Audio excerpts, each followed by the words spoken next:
Hello all, big பாஸில் புதுசாக ஒரு ப்ரமோ வந்திருக்கு. என்னன்னு பார்த்தீங்கன்னா, இந்த வாரம் ஷாப்பிங் டாஸ்க் கொடுத்துருக்காங்க.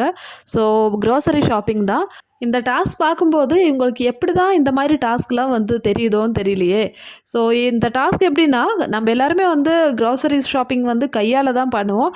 ஆனால் பிக் பாஸ் வீட்டில் வந்து வாயால் பண்ணிகிட்ருக்காங்க. எல்லாருமே வந்து ஒவ்வொரு ஐட்டம்ஸை வந்து வாயால் கடிச்செடுத்து அப்படியே பாஸ் பண்ணி கீழே விழாமல் எடுத்துன்னு போனோம். எந்த ஐட்டம் வந்து மிஸ் ஆகாமல் வருதோ அது அவங்களுக்கு கிடைக்கும். ஏதாவது ஒரு ஐட்டம் வந்து கீழே விழுந்துருச்சுன்னா அவ்வளோதான், அது கிடைக்காது. ஸோ நம்ம ஸ்ருதியாலாம் வந்து வாயாலே வந்து வெங்காயத்தை கவ்வி எடுத்துன்னு போகிறாங்க. ஸோ பார்க்குறதுக்கே வந்து நல்லாயிருக்கு. எப்போவுமே வந்து பிக் பாஸ் ப்ரமோ வந்து ஏதாவது சண்டை இருக்கும், இல்லைன்னா ஏதாவது பிரச்சனை இருக்கும். இந்த ப்ரமோவில் அதெல்லாம் இல்லாமல் கொஞ்சம் ஜாலியான ஒரு ப்ரமோ வந்திருக்கு இன்றைக்கி. ஸோ இந்த வாரத்தோட ஷாப்பிங் டாஸ்க்கு இப்படி தான் இருக்குது. ஸோ எல்லா வாரம் வந்து ஒவ்வொரு மாதிரி தான் வைப்பாங்க. இந்த வாரம் வந்து நீங்கள் வாயாலேயே பர்ச்சேஸ் பண்ணுங்கன்னு சொல்லிட்டு பிக் பாஸ் சொல்லிட்டாரு. ஸோ புதுசாக வந்த வைல்ட் கார்டும் வந்து இதில் நல்லா தான் வந்து விளையாடிட்டு இருக்காங்க. அப்போ சரி மக்களே, இந்த வீடியோ பிடிச்சிருந்தா ஆஸ் யூஷுவல் சேனல் சப்ஸ்கிரைப் பண்ணுங்கள், ஷேர் பண்ணுங்கள். ஸோ இதே மாதிரி பிக் பாஸோட அப்டேட்டோட அடுத்த வீடியோவில் பார்க்கலாம்.